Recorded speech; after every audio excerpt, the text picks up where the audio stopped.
Memorial island park కు నామకరణం చేశారు. ఈ ఉత్సవానికి ముఖ్య అతిథిగా సిపిఐ జాతీయ కార్యవర్గ సభ్యులు ఉప్పాడ నాగేశ్వరరావు, సిపిఐ రాష్ట్ర కార్యదర్శి ఈశ్వరయ్య ముఖ్య అతిథులుగా పాల్గొన్నారు.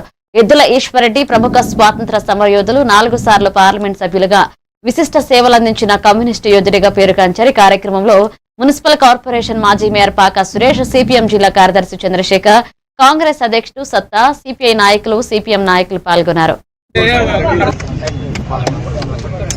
ఎద్దుల ఈశ్వరరెడ్డి గారు కామ్రేడ్ ఎద్దుల ఈశ్వరరెడ్డి గారి వారసత్వాన్ని కొనసాగిస్తాం. ఎద్దుల ఈశ్వరరెడ్డి గారి వారసత్వాన్ని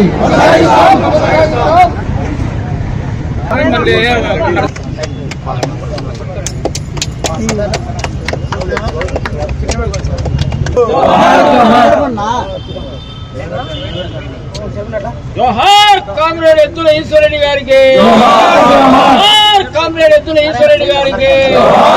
యోధుడు ఆనాటి రోజుల్లో సాంఘిక దురాచారాలు, కులాల మధ్య దారుణమైనటువంటి వ్యత్యాసాలు, విద్యావంతులైన పేద కులాల్లో ఉన్నవారికి సామాజిక గౌరవం ఏమాత్రము లభించిన రోజుల్లో వారిని సామాజికంగా, ఆర్థికంగా, విద్యాపరంగా ఉన్నత స్థితికి తీసుకురావడం కోసం ప్రభుత్వం వెంటాడితే మరి వారి ప్రాణాలు రక్షించడానికి పెద్ద పసుపుల్లో పెద్ద వెంకట కొండారెడ్డి అనేటువంటి కామ్రేడు తన ప్రాణాలు ఎద్దుల ఈశ్వరెడ్డి గారి కోసం అడ్డం వేసి, కార్యకర్తగా నేను చనిపోతే మళ్ళీ సృష్టించుకోవచ్చు, కానీ నేతగా నువ్వు చనిపోతే ఈ సమాజానికి దిక్చూచుతే పార్కుకి నామకరణం చేయడం నిజంగా మా పాలక వర్గానికే ఒక చిరస్మరణీయంగా ఉంటుందని కూడా తెలియజేసుకుంటాం.